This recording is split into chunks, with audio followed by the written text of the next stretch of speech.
y va. C'est parti. Welcome. Parce qu'une fois n'est pas coutume, dans mon périple cévenol, je suis allée voir Delphine et Marc, qui élèvent des lamas. Ce qu'on avait sur le terrain, elles ont tout mangé. Tout mangé là. Alors c'est très grégaire, donc tout le troupeau a une vie.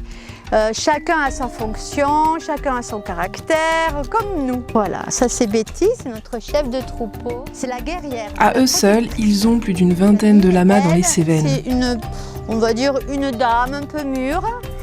J'ai 20 lamas là, dans cet enclos-là. Et dans l'autre enclos, j'ai 5 garçons. Alors là, c'est Loki. Il a un peu plus d'1 an. Voilà, c'est l'éveil sexuel. Ça, c'est un morceau. Hein. Elle arrive, il faut que tout le monde se pousse. Hein. Même s'il s'agit d'une véritable passion, l'idée est de proposer un service d'éco-pâturage plus qu'original. Moi, j'ai acheté là en 2018. On prépare avec eux le lieu d'accueil. On regarde les plantes, comment c'est configuré, si ça peut coller au niveau de l'espace, des plantes, s'il y a des plantes à protéger. Comme les barrières vont être modulables, on va pouvoir contourner, placer des barrières pour protéger les murs, les fameux murs cévenols.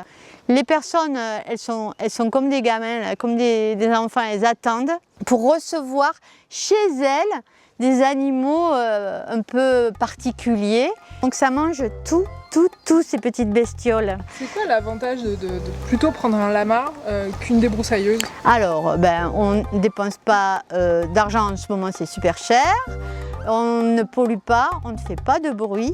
Ça a des petits coussinets sur les pattes, ça respecte le sol et la vie du sol vivant. Ça va à toutes les hauteurs, donc tout y passe.